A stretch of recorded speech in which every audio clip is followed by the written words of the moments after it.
This is the new era. This is the new band, and we're unbreakable. We can rebuild him. We have the technology. We can make him better than he was. Better, stronger, faster. Actually, better, stronger, faster. Is that a faster. line from Starship Troopers or something? No, it's actually the $1 Million Man. $6 Million Man. I know that, and I don't even know what that is. We Brits don't do excitement, so this is the best you're gonna get. Chris is bringing the noise today, apparently. Speaking of vanilla, it's just I don't understand why. I don't think anyone does.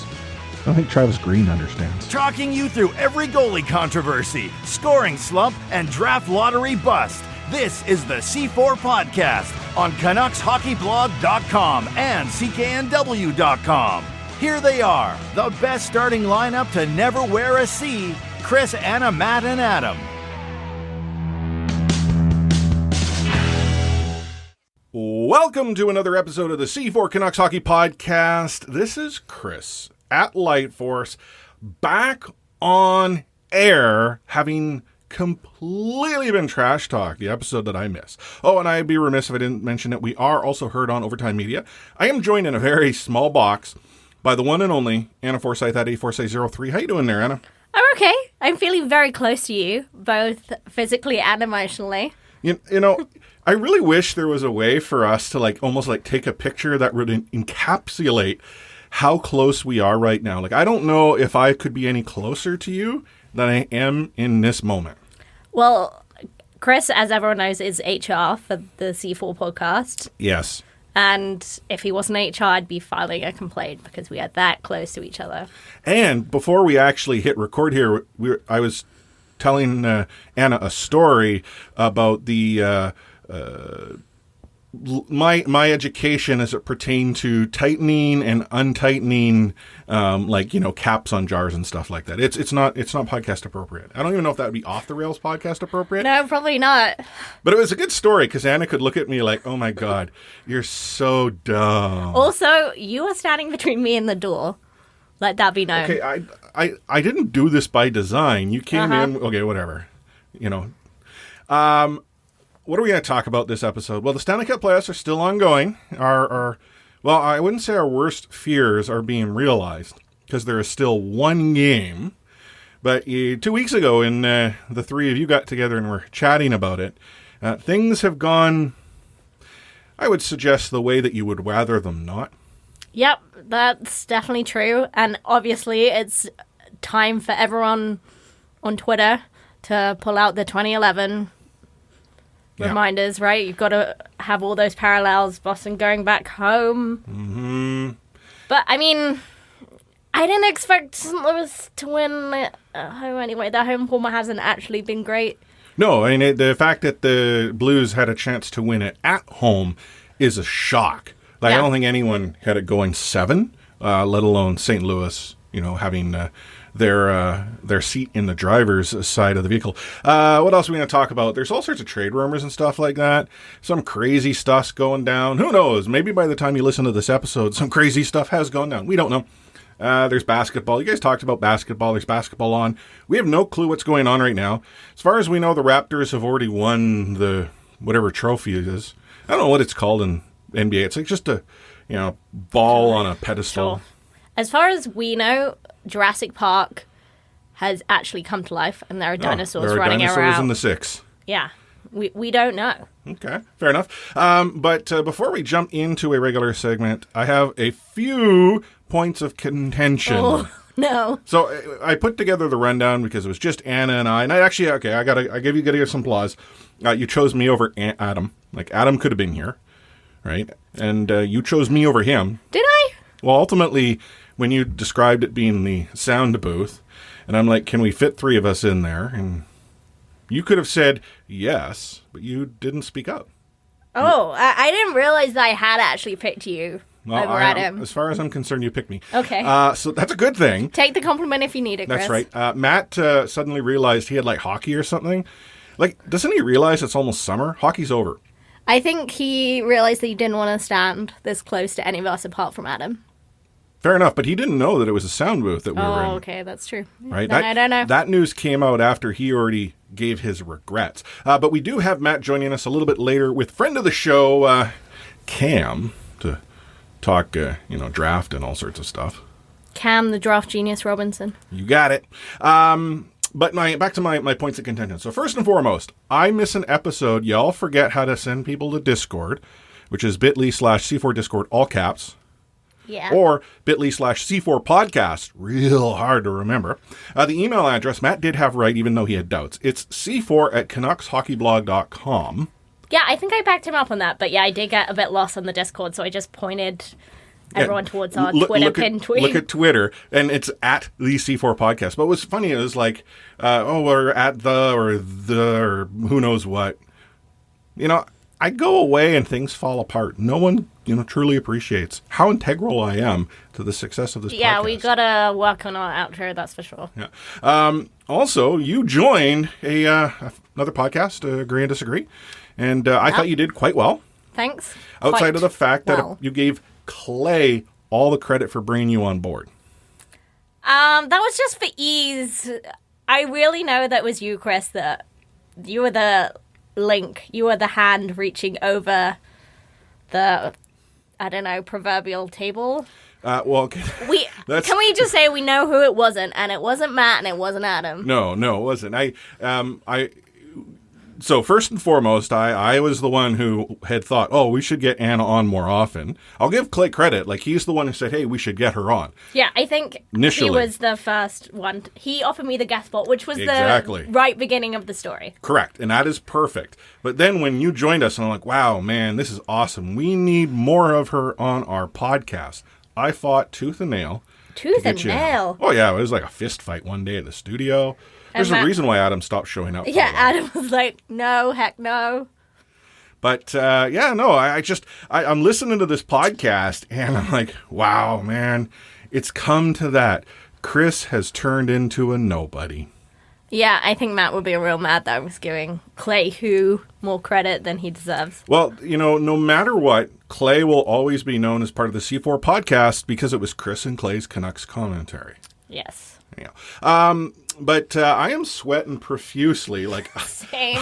Why am I wearing black right now? This is a problem. I don't know. Like, at least I wore shorts today, and I'm wearing a skirt and bare legs, but the skirt is like very.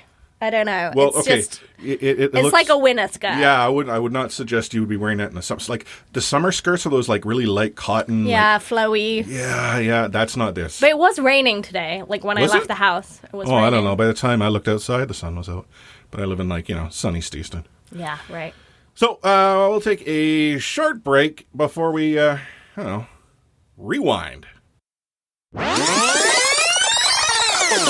Okay, let's talk about the Stanley Cup final. The fact that the Boston Bruins and the St. Louis Blues are going to Game 7. I was actually chatting with a friend of mine over drinks last week, and the game was on, and both of us were sort of like, not even casually paying attention. It was just more out of the corner of the eye. And when Boston scored, both of us like, I don't really care about this game, and I don't care who wins, but I hope it's not Boston. Like, it's you don't get who wins, but as long as it's not Boston. And I might be that Canucks fan who just needs to get over it. I don't think I ever will. I'm never going to get over the fact that the Rangers beat us in 94. I can actually accept the Islanders beat the Canucks in 82, but that's because that was a dynasty. The Canucks just unfortunately had bad timing. Even Wayne Gretzky talks about the Islanders dynasty and the first time the Oilers ran into them. Yeah, I mean, that's sports, isn't it? That we hold silly grudges. And although, I know that Boston doesn't really care about us anymore because, they've had success since then. We haven't. Like, this 2011 was our friggin' time. So, and there was so much wrong with that series. The officiating, the damn dirty play. Well, speaking of the officiating, you can't argue that officiating has gotten any better if you look at this Stanley Cup final in comparison. The officiating sucks. Like, I don't know. Have you seen that editorial cartoon where it shows the NHL rule book and it's like this giant, bound book of rules, and then it says the NHL playoff rule book, and it looks like a comic, and then it's like the Stanley Cup rule book, and it's like a napkin with some words scribbled on it. That ultimately is how this has gone. It blows my mind that the NHL can't see 2 feet in front of it to determine we've got a problem with our officiating. I know, but The only thing that's comforting to me from this is that it's not like there's some conspiracy against the Canucks. Oh, no, Boston's... It's just bad luck. Yeah, Boston's been getting it hard, and I don't feel bad about incompetence all that. over the shop. Like, Brad Marchand's been getting away with it, like, and then now Dirty it seems rat. like Boston's getting on the brunt end of some stuff, but yeah, it's hard to care about that. No, and I if it was the Canucks were there, I'd probably feel differently, but I still look at the NHL as needing to figure out officiating in some way, shape, or form. Like, they've had a horrible playoff. And to draw a comparison, you look at, like, the NBA. The NBA officiating has actually been not that bad, all things considered. And the NBA has been long known as the league of we script our... Well, they don't script, but... we massage our games. I know NHL talks about game management, but the NBA really does it. If you're like a superstar, there's no such thing as traveling. You can pretty much get the benefit of the doubt, even though you might have pulled out a piece and knocked a guy over the head with it. Like, right. The NHL's almost the opposite. Like, they do not protect their stars. Oh, no. They do not make consistent calls with penalties. They don't make consistent calls with suspensions, like what counts as suspension, what's a fine. It just doesn't make any sense. And you've got to think at this point that they're just, like, is the system faulty? Are there not good enough refs in the game? Like, what's wrong? Because it's the only thing that stayed consistent is their inconsistency.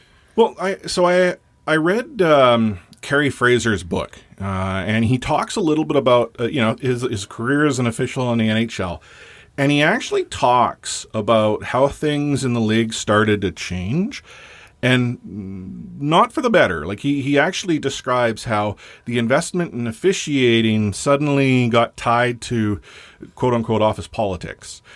Older referees were forced out of the game to simply allow newer referees come in. And that's not to suggest that Kerry Fraser was perfect. But when you start to see your bench strength disappear to get, young kids, like, I'll be honest, officiating is not the place you rebuild. I think you need a constant flow, but sure. you saw all of these long-term officials with a ton of experience suddenly hang up their skates. The Schicks, the Frasers, Mick Magoo, rest his soul. Yeah, and I mean, we've seen even in this playoffs, the blown call in the Sharks Golden Knights game.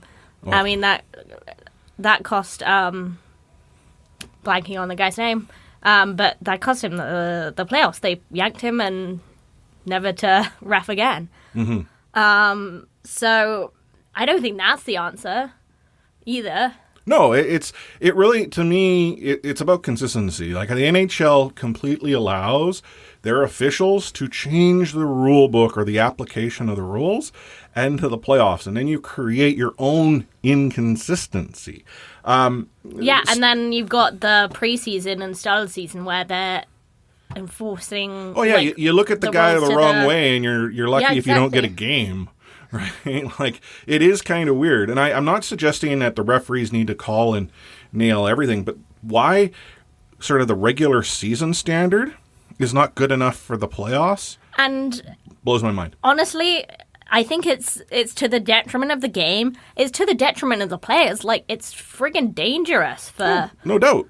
For players, for these penalties not to be called. Mm-hmm. Because then the NHL Wheel of Justice has to take over. And a player will sit one game in this series when in 2011, we're down to the 10th of a second? And that's equivalent to, 4 Stanley Cup final games. Like, there is no level ground as to the application of it. There's this sort of understood rule or target, but... again, it's not a game that needs to be officiated after the fact. It needs to be officiated on the ice in real time.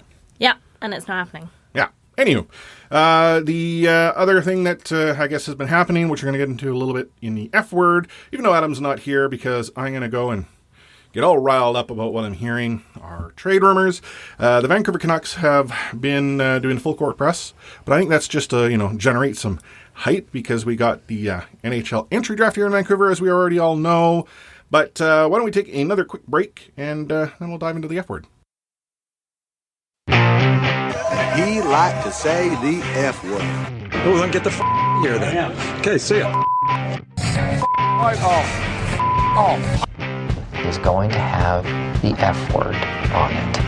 I wish I could give you an explanation about it. I can't. You. Out of here. You said the F word, Dad. You called me the F word. Okay, so the fact that Louis Eriksson was going to be traded straight up from Milan Lucic blows my mind. Now, that's not to suggest it's going to happen, but the rumor was that somehow Jim Benning and, who is it, Holland that's currently in charge in Edmonton? I mean, he's president. I don't think they have a GM. I don't know. Do they have a GM now? I don't think so. But anyhow, Let's they're talking, and it was like, there was talk about it being straight up. There is no way on this green earth Louis Eriksson for Milan Lucic straight up makes any sense. No sense whatsoever. Like, anyone who might say that in Discord, anyone who might say that online, please describe to me why that makes sense. You might say, oh, Luch has an upside. Yes. And even if he has an upside, he's got this huge anchor of a contract that's going to go and screw the Vancouver Canucks just as that window should be opening. Like, I can't even bring my mind to a world where Edmonton could offer something sweet enough for me to say no problem. Now, that's not to suggest it's not possible. Edmonton could go and say, yeah, Lucic in our first for Eriksson. Oh yeah, sure, no problem, thanks. I'll do that every which way to Sunday. But that's not going to happen. And I am so worried that Jim Benning doesn't have the temerity to know what a bad deal is when it comes to working with a pro like Holland. Yeah. Just to clarify, yes, he is GM and president. GM and president, okay. Yeah, which I vaguely remembered. Yeah, that's my worry too. Like, I know that we kind of know that Eriksson's useless, and... Kind of know? We know. Little things does little things well. Yeah. We know what we have, and it's not a lot. But I just don't see that Lucic offering that much more that it makes it worth adding on that extra year. You think the Eriksson situation is bad. Like, how about adding another year of that? Like, oh, my goodness. Like, I really can't imagine that looking any better than what we have right now. Well, and there are two problems here. One, if all things were equal, which they're not, how is getting Milan Lucic on this team an improvement over an Eriksson? Like, Luch would then, like, the talk is, oh, he'll protect Brock and Petey. You can get someone that can do that job for a lot less. We talk about Jags, and they're a dime a dozen. Yeah. Luch is ultimately a high-priced Jag. Oh, yeah, high-price Jag that's chained to you. And then there's this thought that, we could buy Luch out. Well, Luch doesn't have as big of a buyout-proof contract that Eriksson does, but I dropped the numbers in Discord. And I have to just put this in for Matt. I was told there would be no math. Yeah, there would be no math. So if the Canucks were to trade and buy him out, they save 2.3 this upcoming season, only 0.3 million the season after, 1.8 the season after that, and 0.3 the season after that. So there's negligible savings. In comparison, that would be almost the same as Louis Eriksson, just 1 year additional. The problem is then you pay 4 more years, a 0.63 after. So your savings is pretty much eaten up by your cost. Now, there was talk about a possible 3-way where, Hello. Hey, how you doing? Not in this room because there's only 2 of us. But and there wouldn't be space. And we have windows. Imagine, that would be total, an inspiration lab event. I wonder if that's actually even happened here. Probably has. People do crazy stuff. Maybe not in this room. I think the guy in the booth opposite is making love to the mic. You would be able to tell me that because you can see I can't. Calgary, Edmonton, Vancouver, and getting it on, and you'd have somehow Lucic, Eriksson, and Neil playing musical chairs. I mean, the idea was we'd still get Lucic, so yeah, which doesn't improve things. But when I was looking at it, James Neal, as much of an anchor he happens to be, his contract provides more flexibility because he's got no NTC, NMC. And he's cheaper, slightly cheaper. If they were to buy him out, there's considerable savings for 4 years, and then considerably more, 1 point something. Or how about them apples, Seattle? Ooh, that's right, because you wouldn't have to protect them in an expansion. Yeah. How about Damn Apples? Damn Apples looking good. Right? Yeah, but that's the problem, as you had pointed out. Erickson somehow doesn't. Yeah, I mean, again, if it's three-way, we're still getting screwed. It's that kind of podcast, eh? So, if there was a way to sweeten the deal. Yeah, can I just say I never want to hear the word sweetener ever again. I just think I've Sweetener. read it or heard it like a billion times in the last 48 hours. Sweetener? Okay, if there was a way to Splenda the hell out of this deal. Yeah. I mean... What would it be? Like something asinine that we get, like their first overall, or not their first overall, their first round pick. Edmonton should have first overall, but no, they don't. Like, swap first round picks? Well, okay. Mean? Yeah. Like, so they're 8 for our 10. Which to me isn't enough. No. That year is just... They're second. Stupid. So they're first, so plus a second. Yeah. So... players, and we get Edmonton second. You think that's enough? I don't care really about the 8 for 10. Like, in that deal, I don't need the 8 for 10. Because, like, the value is pretty close between 8 and 10. So, the extra year on Luch, where we would have to protect them, is worth Edmonton's second round pick.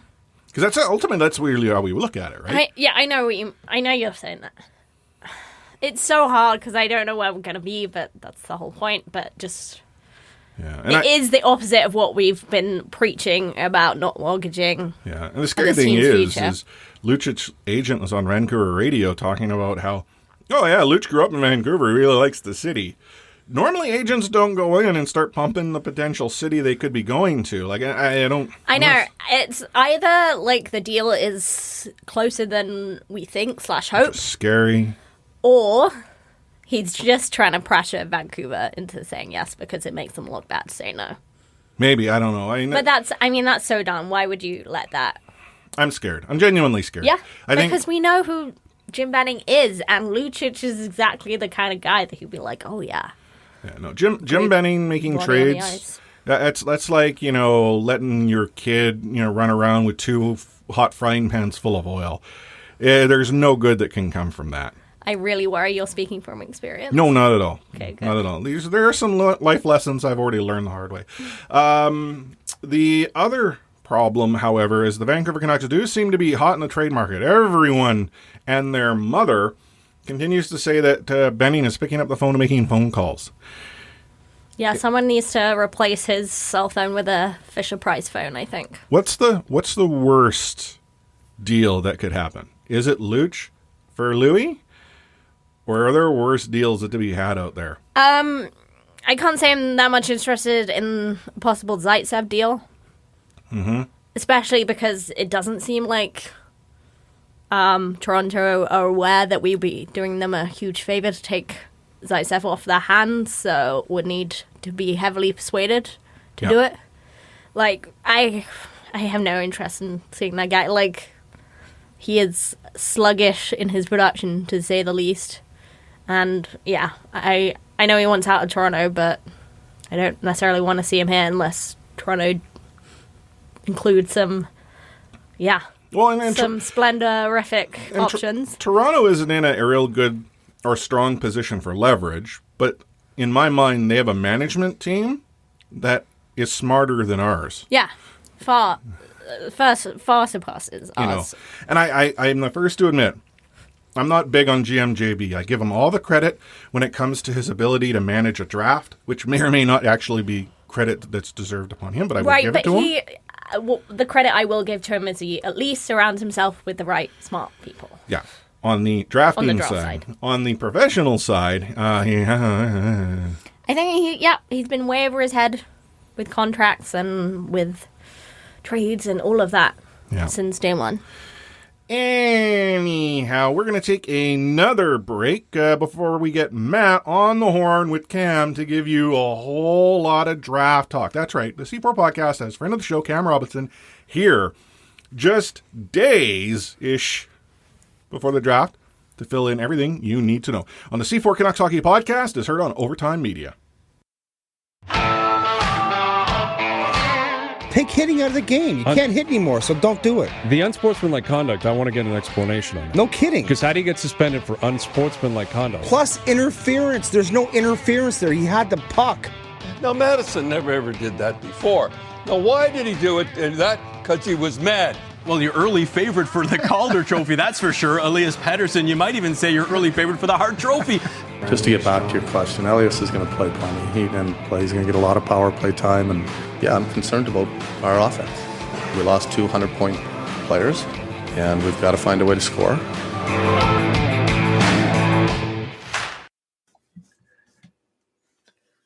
C4 podcast on CanucksHockeyBlog.com are continuing NHL draft preview coverage now. Happy to be joined by friend of the show, Cam Robinson, who at this time of year in particular, more of a household name than Drake these days, covering all things NHL draft, doing it on many platforms these days, DobberProspects.com, co-host of Prospect Central on Sportsnet 650, and most recently on Next Gen Hockey. Cam, thanks for taking some time out of the busy schedule. Yeah, no problem, Matt. Happy to do it. How are things going? I know that, like I mentioned, things ramping up this time of year for you. This is probably the busiest 4-month stretch, I want to say, for you. Oh, man. Yeah, for sure. It really, really kind of piles up at this point. And like just before hopping on here, I was busy clipping a bunch of games from October to really kind of dive into a piece for Next Gen and to kind of get a feel on some more of these Western kids in the second and third round, and articles, podcasts, and then the regular day job in there too. So yeah, it's busy times. Yeah, and it has been a while since you and I chatted here on the podcast. And at this point, Cam, I'm guessing you've seen all the hockey you needed to see in making your assessments, determining your ranks on Dobber Prospects. Your final set of rankings, they come out sometime in that mid-June area. You made with some waves last month, and we'll get right into this now. You noted that Kaapo Kakko is number one on your list ahead of Jack Hughes. You got the World Hockey Championships in the rearview mirror now, perhaps a sneak peek, if you will. Are you staying course on that decision? Yeah, I'm not sure. I wish I could give you an honest answer and say that I'm going to stick with Kakko at number one here, but I'm not sure. So what I've done is, after the season's end for most of these clubs, and even when the Mem Cup and the deep playoff runs are going on, I still take time and I go back and I really kind of dive into my notes and I go back and I watch some games. I like to really key in on some of these top end players in games that their team is losing by 2 or 3, and I want to see what kind of effort level they're bringing. Is the consistency still there? So I like to do that too, and I have a little bit more time towards the end of the year when there's less games going on every night, and coupling everything together with the great world championships, the great stretch drive in the league with TPS. And, I love Jack Hughes, and there's a reasonable chance that he's going to be number one on my board when I release in a couple weeks. And there's a probably even better chance that he's going to go number one to New Jersey. But the way that Kakko's been trending, I feel like the trajectory is just slightly better. And I feel that his versatility at the next level, he is a winger, but he can play the middle of the ice. But he's going to be one of these wingers that the play runs through him, which is a rare aspect. And I think he's going to be able to impact the game at a similar level as Jack Hughes in a different way. Plus, he adds kind of the bigger body, the athleticism. It's razor thin. So, the Rangers have the sweetest spot in the house there. So they get a first overall quality player at number 2, and whoever they get, there's going to be a home run. Right. And let's go back to that discussion. I followed it on Twitter, and when Cam Robinson has Kaapo Kakko number 1 ahead of Jack Hughes, people sort of spring up and listen. You took a little bit of heat. I heard the words recency bias. And it's not recency bias for you at all when it comes to Kakko versus Hughes. No, for sure. And it's natural for people. It's funny because when I put that out there, it was right after the Finnish American game, which I didn't even watch. I had that tape to queue up to watch later that night.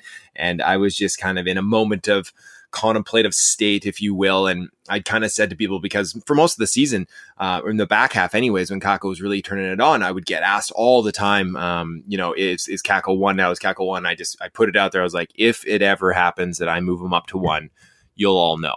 And so I was like, you know what? I just had the feeling there where I was like, taking the whole body into work, is that I feel that when I last released in mid-April there, he was just a hair behind Hughes. He'd come all the way up, just a nick behind sort of thing. And that when I was just sitting on it and contemplating it, and, sure, the great world championship, that doesn't hurt his stock. If we can't let players improve and show us that they can improve in their development, then what's the point, right? We might as well watch one game in September and call it a year. And so I put it out there and I slid him into that top spot on my board, and I'm looking at my working list right now, and he's still sitting there number 1.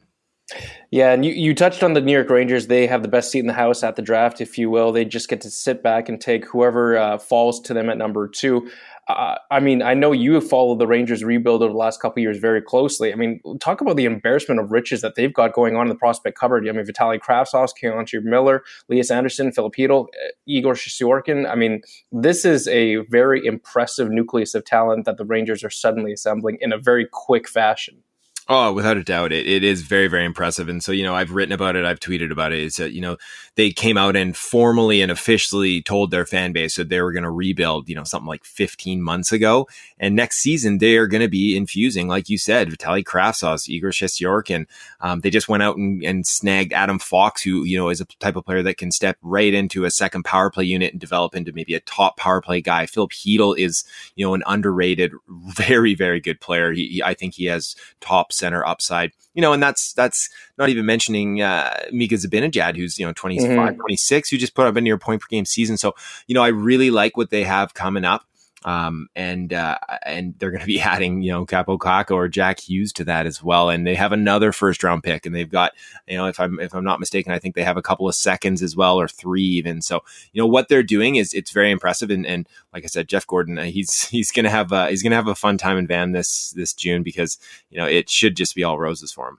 Yeah, Canucks fans only wishing management would take a similar approach. As we move on down your ranks here, Cam, and you and I have talked about this a little bit, but you've remained so steadfast on your love for Alex Turcotte, who you have had number 3 in your April rankings. You had Bowen Byram at number 4. Let me ask you this. Have Turcotte and Byram in some way managed to carve out a mini tier, if you will, of their own? You've mentioned in the past that 3 to 10 would be that absolute blender, but maybe is it possible these two have separated themselves just a little bit from the rest of the pack? Yeah, I think they have. I feel they have at this point now, and I'm kind of referencing more to the 5 to 12 range as that real blender, is because I do feel like Turcotte and Byram they found a way. I think Byram, the exceptional year he had, the great playoffs, like he was tremendous in the WHL playoffs. It's kind of solidified that top 5 selection for him. And I think that Turcotte, that, if he wasn't playing on Jack Hughes' team, like if he was playing in London or something like that, he would have put up 100 points in the CHL and been that beast on the two-way side of things, and really kind of had people's eyes open to him. But, he had the injury that took him out until, December. And then he was never the first line center on his team because Jack Hughes was on his team. So, the NDTP, they ran a very deep squad, 3 scoring line sort of thing. And so, he wasn't left to hang out alone. He had Matt Boldy hanging out with him for most of the year. So he did have some talent to work with, but just the way he plays the game, I've kind of compared him to Patrice Bergeron at the junior level, because everything he does is just so smart. It's so accurate. He plays with speed. He has skill. He has a nice shot. He's got great vision. And then he's just constantly on the right side of the puck, making the smart plays. His zone exits are strong. His zone entries are very, very strong. He's a fairly good sized player too at 5'11" and pushing 190 pounds already. So I really, really like Alex Turcotte. I think that he has been locked in at number 3 for me for quite some time. And being an Illinois kid, that it makes a lot of sense for Chicago to take him at that spot. I don't know if he will go there. I do not see him sliding outside of the top 5 though. Yeah, and whether it be Turcotte or Byram going to Chicago at number 3, just from a Canucks fan's perspective, how hard is it for them to swallow that pill when Chicago, maybe missed 1 year out of the playoffs, and here they are getting what is possibly an elite level talent, or at least a very skilled level talent in either Byram or in Turcotte. Just the rich seem to get richer with Chicago Blackhawks for sure. Yeah, that's luck of the lottery these days, and you got to hope one day it's going to fall in Vancouver's favor. But maybe they'll pull themselves out of the lottery system here in the next couple of years, and they don't have to worry about it for a bit. And just recapping on Turcotte and Byram, is it safe to say in your mind that these guys are locks for the top 5? Yeah, for sure. They'll be locked in my top 5, and I think they are absolutely locked in to go in the top 5. I can't see the Kings passing on either of them. Yeah. Number 5 is sort of where things seem to get intriguing this year, Cam. And I think most NHL GMs and scouts, they will tell you there's always that spot where the NHL draft begins. In 2019, does the draft start with the LA Kings at 5? Because this seems to be where there's that most uncertainty as to where prospects come off the board. Yeah, for sure. And, like we were mentioning earlier, there is that, for a long time, I felt that number 3 to 10 was that next tier and that it could go in any order. And I feel that Cole Caulfield and Alex Newhook have pushed their way into that equation, and Byram and Turcotte have kind of worked their way above it. And so that 5 to 12 range, you're absolutely right. And so, you have LA is going to have a ton of options there. For a long time, Vasily Podkolzin was kind of a sure bet to go in that top 5. And, he's a highly skilled player, and I could see LA, they have a history with Russian players. He's a high upside kid who, they need everything in their system. And of course, a high octane offensive player, but you've got a safe player like Dylan Cousins, a powerful 6'3" fast center who makes a lot of really nice plays. I think he's outside of Hughes and Turcotte, the safest centerman to project as a top 6 guy. You go high skill again with Trevor Zegras, Alex Newhook, Cole Caulfield. You want a kid who might score 40 goals. There's a lot of options here. Peyton Krebs, Matt Boldy, Kirby Dack. I don't think that we're going to see Boldy or Krebs or Caulfield go in that spot. I mean, maybe Caulfield, but realistically, I think there's 3 or 4 guys that the Kings are going to be looking at. And then there's always kind of that wild card too, that in the top 10, and it could happen as early as number 5, is that they might love Philip Broberg. A team in that 5 to 7 range might love Arthur Kaliev. So it's going to be very interesting starting at pick 5. Right, and I was going to say the Kings maybe be on that hunt for that Anze Kopitar sort of successor, a big, huge center. Cousins seem to really fit the bill out, in my mind, if I'm looking at doing a mock draft. But it really could be anyone. I mean, you haven't even mentioned Kirby Doc. Any of these players you could really see going to the Kings at 5, and I don't think any one of us would bat an eye. No, and the really cool thing for Vancouver and, for Edmonton and for Anaheim and all these teams that are kind of sitting there at the tail end of that top 10 is that, you could make a very reasonable argument that a player should go 5, and that player could still be sitting there at 8, 9, 10. And I think that every team's draft board is going to look so different this year that a team's going to be, I think a lot of teams are going to be very happy with the player they get in that range that, they might say like, hey, this was our number 3 on our board, or this was our 5 and we got him at 10 or 11. And so it's going to be really cool in that regard.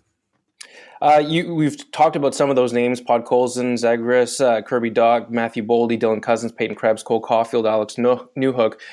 Let's talk about upside with those players. Of those names, is there really one that stands out above the rest in terms of which one has the most offensive upside? Yeah, pure offensive upside, I think it's Trevor Zegras. For me, he's just such a creative player, very exciting puck skills. I love his vision, the way that he can read the play, and he just takes kind of a different approach to the way he distributes the puck. And so it's difficult to say that anyone is a better distributor than Jack Hughes, but as the most creative playmaker, it's Trevor Zegras. And if he, I've said this a few times too, is that when I'm watching those NDTP games, is that sometimes, I get him and Hughes mixed up because they look a lot alike out there. And so, he's a little bit taller, a little bit thicker, 6 foot, 170 pounds. So he does have a little more to his stature, doesn't have the same speed that Hughes has. And I think that when things tighten up a little bit and his time and space is taken away, that he needs to make sure that he's still effective in that regard. He's a little bit like Clayton Keller. And I think that's a positive, and maybe it can be a negative too, is that Keller was a center playing down in the program and then came up, and now he's a winger. And I believe that's where Zegras is going to end up too. But he's one of these guys that can make plays happen wherever he's suiting up on the wing or at center. And he's a very interesting high skill player. I think his floor is a little bit lower than some of these other guys too. But if you wanted to swing on big upside, it's Zegras for me.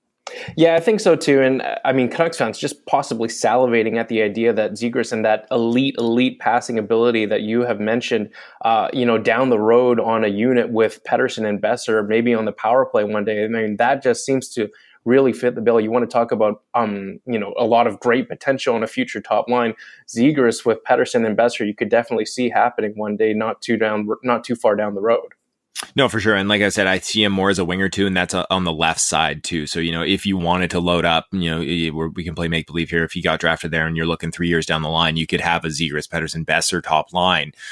And, I know Pettersson wants another shooter on his left side because he fancies himself a playmaker, but, the guy's got one of the best shots in the league. So I'm sure he could handle getting dished the puck from Zegras in prime scoring opportunities. And then obviously Besser, the same thing.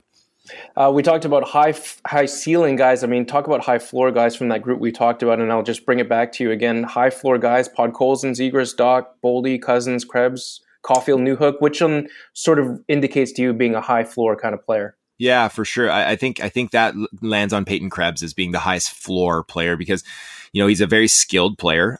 He's elusive. He's got good speed. He was a first overall pick in the Bantam draft, and that doesn't always mean a whole heck of a lot, but he's done a masterful job in a very difficult situation playing in Kootenay. That's been a bad team, and he's played a lot of minutes and played all the hard minutes and all the, quote unquote fun minutes you'd usually get, but he didn't have anyone to play with. So he's a leader.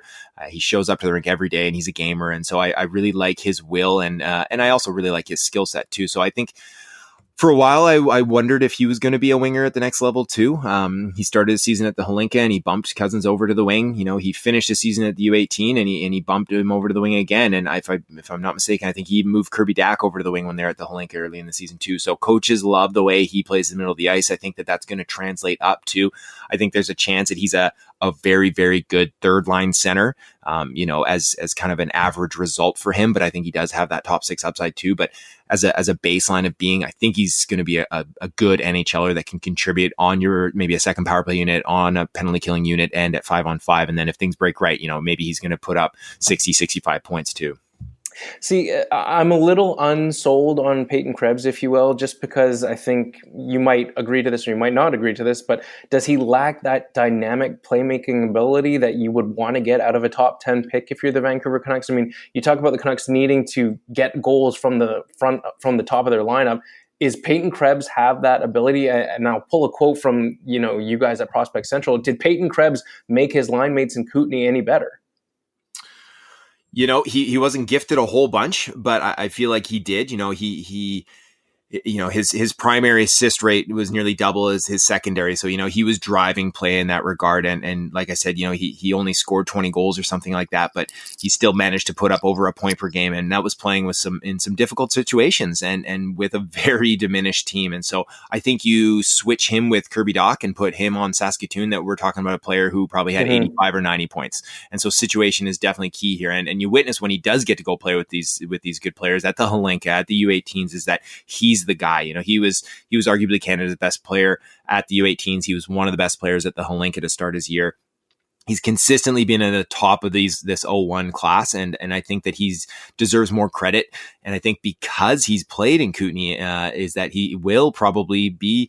We'll see on draft day. All it takes is one team, but I think he has been overshadowed a little bit in that regard, and people are maybe a little further down on his playmaking or his pure offensive upside. And granted, I think pure ceiling is a difficult thing to reach for a lot of these players, and his pure ceiling is probably slightly below Cousins and Dack and Podkolzin and Caulfield and these guys. But I think he's going to be a very good player, and I think he's going to be a player that the coaches and the teammates and the fans love, and a guy that'll show up in a playoff game. You want to talk about guys that could be entering that top 5 conversation, or maybe even slip down into the early 10s. Cole Caulfield, you just mentioned him. What is the real Cole Caulfield here, Cam? Is this the guy who is that Alex DeBrincat comparable, or are we buying snake oil out of Cole Caulfield? He's a player for sure. He's that release is something. It's high end, and now, again, we can talk about circumstance because his circumstances have been very nice. He's lived next to Jack Hughes, and few junior draft eligible players get an opportunity to suit up with a player of that magnitude and to have them feed them pucks. And so, you could have put someone else on that line and they weren't going to score 72 goals this year though. So, he made it count when it came down to it. I like the way he can score from different ways, different areas of the ice. He can beat you from deep. He can get in there and bang home a rebound. He's got a nice backhand. He's got a quick snap. It's a nice weapon. The concern is that, he's 5'6", 5'7", and he's not a true speedy winger. He doesn't have separation speed. He's not. His first 2 steps leave a little something to be desired. And I've actually gone back and I've talked to a lot of scouts because I was a little harder on him throughout the season than maybe I am now, because I didn't see that separation speed. I didn't see it, but going back and talking to some scouts and kind of watching some tape and really honing in on what his ability to do out there is that he's very, very smart, which I like. And you need to be playing at that size. And so he uses that processing speed that he sees something happen a half second before, and that, he might not get off the line as fast as I would like him to see sometimes, but he's still getting a jump on those plays, and that's helping him get to the puck. And so that's going to help him moving up. There's no doubt in my mind, though, that he'll need to gain some speed in order to get to those soft spots on the ice to unleash his shot. So, he's a player that's very, very interesting. And because his upside is as potentially an elite goal scorer, and goals are what makes the money turn sort of thing, the world turn, is that he's a guy that LA could look at 5. And he's also a guy that Vancouver could pass on at 10. So I think he's definitely one to watch.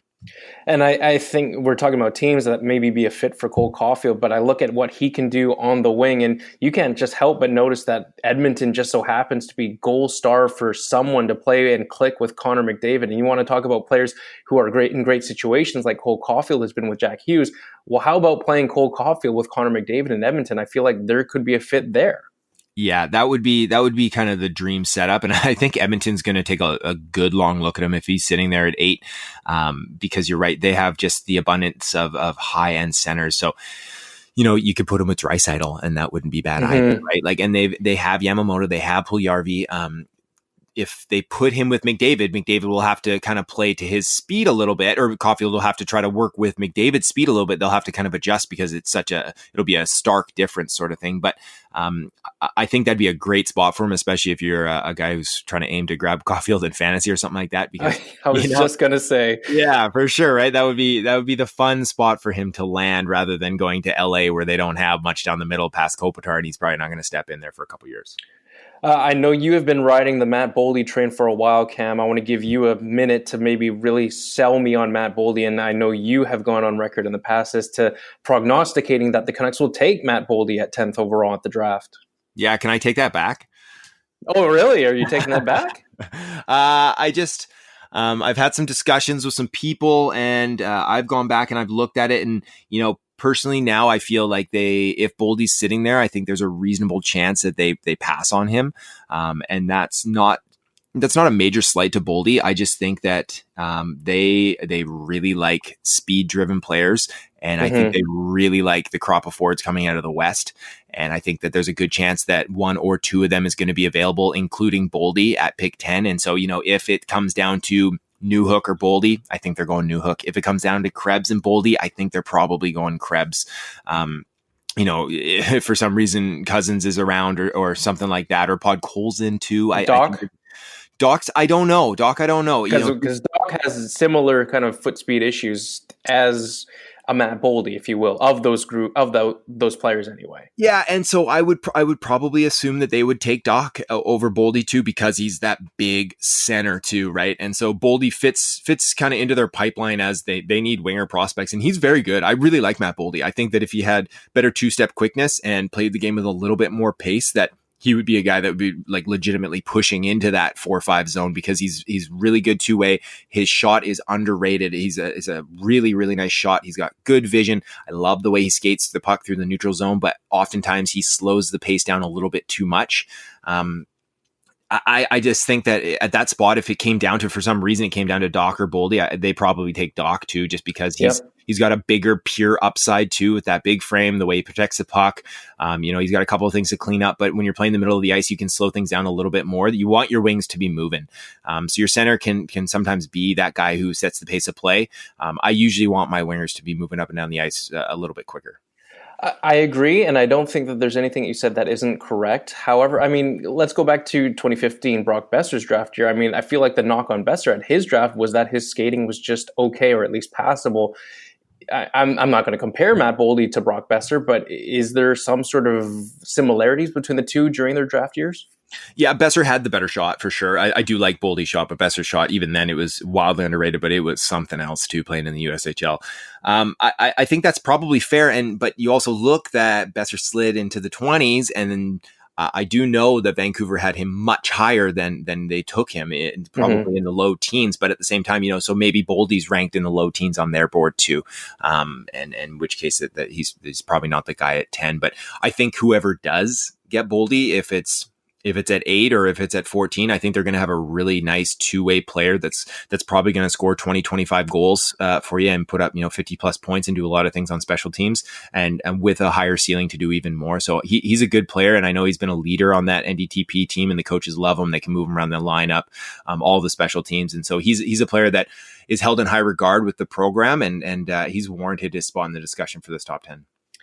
We have been chatting for about 24 minutes, Cam, and we have only talked about one defenseman so far. So let's allocate some of those minutes to Victor Soderstrom, to Philip Broberg, and Cam York.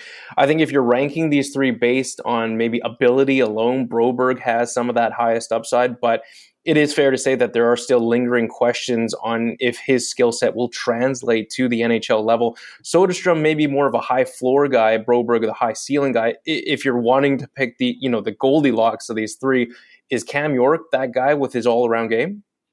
Yeah, I mean, Cam York is that guy with that all-around game. So is Ville Heinola, and so is Moritz Seider. So there's a few defensemen in that next tier that are chunked together that we've talked about 5 to 12, and now there could be a run of D taken in the 14 to 19 range that could literally be all defensemen because once you hit that tier, once you get past that top 12, and you could maybe even call it at pick 10 or pick 11 too, that it's going to be Seider, it's going to be Soderstrom, Heinola, Cam York, Harley, and Broberg are all going to be right in that mix. And I think that you're right that Broberg has the high ceiling. So there might be a team that falls in love with him because he has the great physical tools. He's a big body. His skating is high end. He's going to be a high end NHL skater.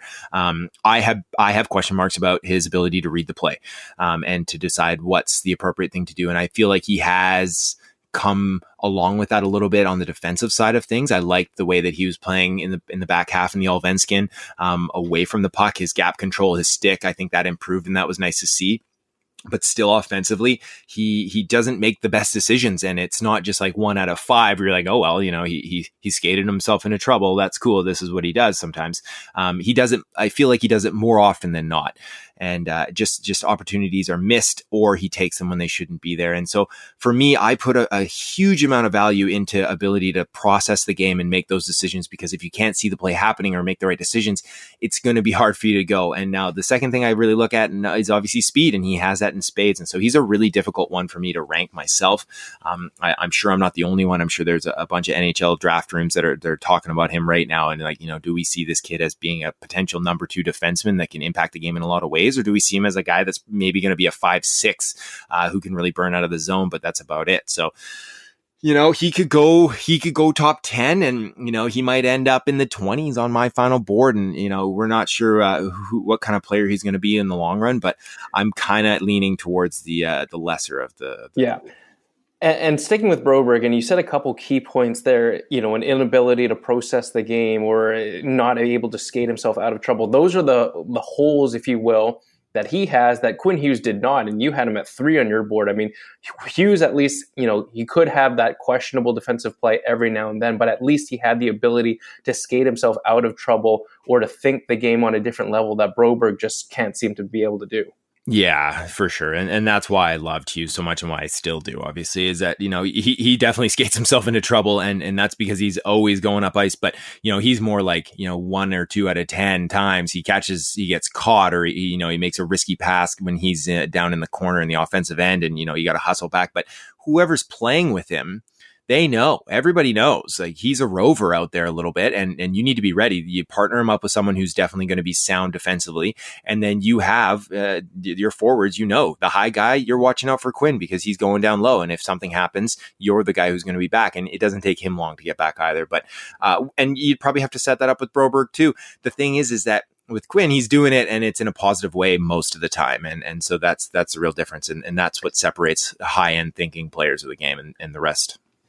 We saw a little bit of conjecture, if we can get back to Victor Soderstrom, about the Canucks maybe being interested in him. Is this conjecture? Is this smoke and mirrors? Or do you think that there is legitimacy to the Canucks being interested in Soderstrom? And if they are, are they interested in him at 10? Yeah, I think they're interested in him. I think he's an interesting player. He's, arguably the top right-handed defenseman in this crop, and he has a very high ceiling, or a very high floor, I should say. He's a puck mover. He sees the play very well. He makes nice reads. He played in the SHL this season, and he played a pretty prominent role and was very, very good defensively as a 17-year-old for most of the year, which is fairly rare in that league. And to see the coaching staff trust him and to be out there and to make those plays, and when the training wheels came off a little bit offensively and he was given the green light, he started to show some of that more dynamic skating that he has. And, he's making some plays a little more risky, some spinoramas, some banks to himself off the boards in the neutral zone on his way in. So I really like to see that. And I think he's a player that has very legitimate top 4 upside. I don't see him as being a top pairing guy. Maybe, if you're complimenting a really elite player and it just is a fit, something like that. But I think on a good team, he's probably more of a 3-4 if things go well. But I don't think his floor is too much lower than that. So I think you're getting yourself a right shot defenseman who can skate very well. And I think that's very valuable. That's difficult to obtain. And so for the Canucks to consider him at 10, I think that's totally warranted. It wouldn't be outrageous if that's who they landed on. I think that they would probably be leaving some high end upside on the table if they did that, but they'd be filling a positional need. You might get yourself in trouble doing that when you're picking this high. I prefer they go positional need at pick 40 and after that. But no, he's a good player. And I think you never know with this draft, but I think he's probably the second D off the board. Yeah, I think so too. You mentioned you want to take back the Boldy pick at 10. Do you have an idea of who you think the Canucks could pick at 10? I mean, you put out a poll recently talking about, who you could see the Canucks taking at 10. Is there someone in your mind that maybe you think the Canucks are zeroing in on at this point? Yeah, I think they like Alex Newhook. I think he would be a good fit in a lot of ways for them, and it's realistic that he's there at 10. West, not a Western kid, but playing out in the West here, and he's got the best speed out of that next group of players. So his straight line speed is very, very quick, great acceleration. He is shifty too, so he has nice edges. He's a battler too, so he was one of these guys that I got to see a little bit when I was in Victoria as a draft -1 player. And that was he had a lot of hype coming to play their junior A, and it was good to see him out there. And I really liked that, when they were losing, like I said, I like to watch players when the team's down 2 or 3 goals, and he was still out there fighting, lifting sticks and creating turnovers in the neutral zone, working the boards. So he's got a lot of effort to his game. I think that the cut from the Ivan Holinka team was a little bit deflating for him, and that bled into his draft eligible season with the Grizzlies. And he, I say he got off to a slow start. He was still over a point a game, but at the junior A level, we expected more, and we got more from him. And he played over 2 points a game after that for the back 2/3. Was by far the best player at that turn or in that league. And then he had the really strong U18s, which is what I wanted to see. I wanted to see him ramp up his level against international competition with good players around him, against higher competition, and he did exactly that. And I really liked him. I think I had him as high as 8 early on in the season, and he slid down into my teens when he was having a bit of those struggles. And I've really keyed in to go back and watch him. And I like Alex Newhook and that speed. And, he can play the middle of the ice. He can play the wing. He's a very good penalty killer. I think he checks a lot of boxes, and he's probably, I think, the guy realistically, unless someone slides, I think Newhook's probably their guy. Yeah, now I'll share a story with you here, Cam, and I'm not sure how often I'm ever able to drop knowledge on you, but Newhook does seem to be a motivated guy, chip on the shoulder guy. You mentioned the cut from the Ivan Holinka. I have a friend who's a teacher out in Victoria who actually was teaching Newhook. They actually took a bit of time to look at the draft rankings, the recent ones, and Newhook sort of banged up and down the table that he was a top 10 pick. And I don't know how serious he was about saying he should be a top 10 pick, but I think this is clearly a guy who is motivated to succeed, and he's going to get a bigger platform to shine on next year at Boston College. But clearly I think Newhook thinks that there's a lot of room to grow in his game, and he's going to be looking to prove some of those doubters wrong when he gets picked in 2019. Yeah, for sure. And he took a risk staying in Victoria. He could have gone to Halifax. They were hosting the Memorial Cup. He had an easy ticket to get a lot of good prime ice on a good Halifax team and then go on a big stage at the Mem Cup. And that probably, he would have had to live up to it, but he had an opportunity to really shine in a big way on a big stage in a proven league. And he could have really solidified himself as being, a locked in top 10 pick. And, he chose that he wanted to go to Boston College and he wants to go and get some university hockey under his belt. And I respect that. And And it was great for me to get to see him out there with Victoria too. But the way he did that, it was risky. And then to get cut from the Holinka, that it was a difficult start for him. And he's had to kind of claw and work for every inch he's got up these draft boards. And I think he's earned it. And, a glimpse in, he's going to be in my top 10 when I release in June. Go ahead.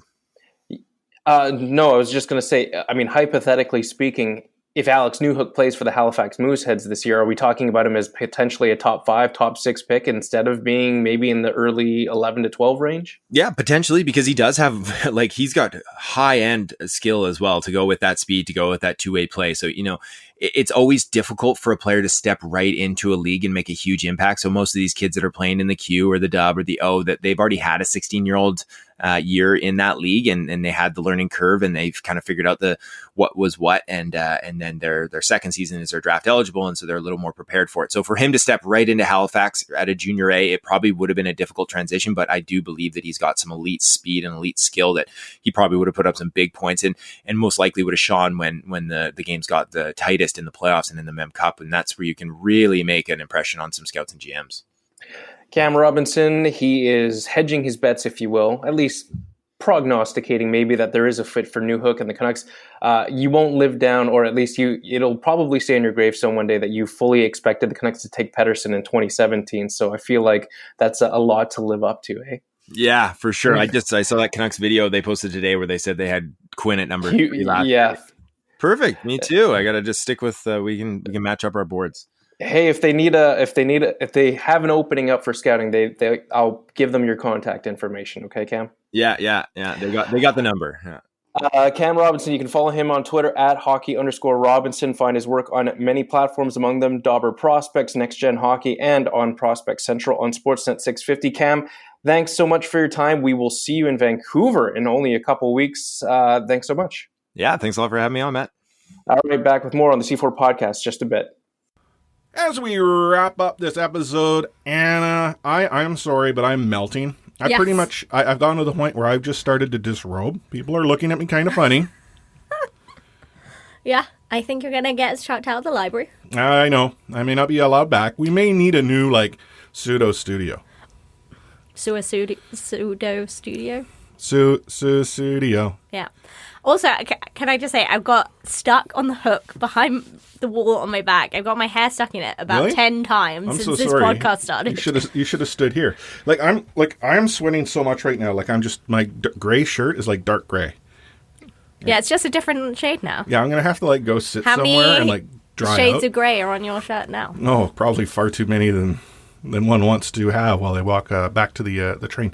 As far as getting off the rails, though, this podcast actually wasn't that bad considering I was in charge and I didn't have Matt, trying to put me back on track. I think the listeners will tell us tomorrow how bad or good it was, hoping that there's actually something that goes out. There will be. I mean, I think it's been working. I mean, looking at the screen, lights are flashing and whatnot. Yeah, something is ticking. There's something moving on the screen. Yeah. All signs point to go, but... Hopefully. I could have been talking about the Vancouver Titans. Stage 3 in the Vancouver Titans Overwatch League campaign has resumed. The Vancouver Titans are still unbeaten in sort of the stages. They lost the Stage 2 final to San Francisco, so they have technically one loss. Dumb San Francisco. That's okay. It's San Francisco. Vancouver beat San Francisco Stage 1 final. San Francisco beat Vancouver Stage 2 final. So Stage 3, sets up the grudge match. It's all about the storylines. Hey, did you see I got a chance to sit down with the actual Vancouver Titans team? No, but well done. Really? Thank you. I actually commented how I've been doing this Canucks podcast for 6 years, and I haven't even been able to get within earshot of the rink. But yet, the Vancouver Titans podcast I run, it's not even a season old, and I'm already meeting the team. Are they half your age? Oh, God, I could probably be their dad, yeah. Granddad? Not granddad, no. Okay. We're talking 20s, but... conceivably, it's possible. I mean, obviously, possible, but no. Reasonably possible. Where were you 20 years ago, Chris? That's the real question. You're getting very uncomfortable. Oh, did I not tell you about my trip to Korea? Hey-oh. No, I got to do that. It was pretty cool. I had my studio in a box. I actually have a portable studio now. So theoretically, I have some gear. Is it a hot box? It was not a hot box. No, we were actually in like a boardroom. I had the mics up on the table. I had the mix board there. Like, I'm a pro. I believe it when I see it. I believe it when I see it. Yeah, well, we just need to figure out, another space, another studio. Yeah, where I'm not standing. We need like elbow to elbow, eyelash to eyelash you. We need a rich benefactor to come by and like build us a studio. Yeah. It's a shame you're not related to any of the Titans, though. No, there might be not. some money in there. And there is good money in esports, let me tell you. We're going to be back in a couple of weeks' time. It'll be our episode just before Free Agent Frenzy. In fact, let's see here. Do the math. It'll be just after the draft. I know. Exciting things will have happened, maybe. Yeah, please be it actually happy, exciting things, not it just exciting things, because sometimes excitement is not happy. No, it's true. Yeah, like good excitement. Mm-hmm. Happy tears. Happy tissues. Okay, well, if you're Matt, happy tissues, hopefully. Yeah, right. We still are working on that underwear sponsorship that apparently Matt has a line on, but... yeah, it's either going to be underwear or nappies, I think. Yeah. As far as our plans for the draft, we've been tossing some ideas around. Nothing still concrete. Who knows? Maybe, Matt and Adam will live stream and, But watch this space. Which space? I don't know. The space where the podcast goes. We'll update. Yeah, that's Get right. on our Discord. On our Discord, which is what link? bit.ly /C4 podcast. All caps, yeah. All caps. C4 podcast or C4 Discord. Either one works. Okay. What is our Twitter account? At the C4 podcast. That's right. Do you know how to find us on Facebook? I don't know. Type in the C4 podcast. Okay, it's facebook.com/C4 podcast. Yeah. That's right. I couldn't get it on Twitter because someone else had it, and I had already had Facebook set up. So. Yeah, and C4@CanucksHockeyBlog.com is the email address. See, now I can trust that you can lead the blind Adam, the blind Matt, to the path of righteousness. Because yeah, I've always thought I was capable of that. Yeah. But on behalf of the Missing in Action, Adam Omenel Carter at Adam SLC, and Matt Lee at Matt Lee _61, I am positive they are all excited for those of you who are continuing to talk in Discord. I'm also positive they're super excited for all of those of you that support us on Patreon. And if you're curious about Patreon, please check us out, patreon.com/C4 podcast. Got a number of different tiers. It just helps us pay the bills, keep the lights on. We also appreciate anyone who might be listening in as we have those insertions with Overtime Media. I get to hear myself making fun of Matt and Adam in a live read. That was pretty cool. Yeah. Mm-hmm. Oh, yeah. They don't even know because I'm pretty sure they didn't listen, but I did. That was fun. Yeah. I do wonder if they want me on the live reads. I'm guessing not. Well, no, we've only had one so far. Yeah. And it was the turnaround time was so quick. I did it as opposed to what I normally do. I throw it up in our host chat and I say, hey guys, what's going on? Like, we need to do stuff. We got some stuff in the works. Stuff and things. Irons in the fire. Yeah. Not fire in the irons. Good too. But sounds very Canadian right now. No doubt, eh? Yeah. Any final words of wisdom for our thousands and thousands and thousands and thousands of listeners there, Anna? Just please, St. Louis, I'm begging you, get it done on Wednesday. Yeah? Get her done? Get her done. Get her done. As for me, my final words of wisdom, holy smokes, I gotta open the door. Like, I think we can never be in this hot box again. This box is, like, particularly hot. Yep. I have lost, like, probably 10 pounds in sweat alone. Good for you, mate. Like, I mean, maybe this is my new weight loss plan. Hey, I actually signed up for Weight Watchers. Oh. Yeah, I decided, Nice job. I need to do something to make sure I'm around long term for Baby Force. So. Are you going to be doing weightlifting with Baby Force? Well, I already do. Man, okay, she's growing like a weed. I mean, that's what kids do. Like a weed. And the problem is this weed squirms and like occasionally fights with daddy. I'm a very impressive father. I have taught her to belly slam, so she does that to mom when mom least expecting it. I love it. She also blows raspberries. Well, and then fun. If you ask her, who did that? She'll think about it and then she'll be like, Mama. Yeah, farting jokes are always funny. And she points at people and she'll point at me, Daddy again. And then she'll say, Ari. And I'm like, yeah, P-U-R-E. And she thinks it's funny that she ratted herself out. Bless her. Father of the Year material right here. Quite. So on behalf of Anna at A4Site03, myself, Chris at Lightforce, and everyone else here at CanucksHockeyBlog.com and Overtime Media, thanks for tuning into this episode. You can find us every which way.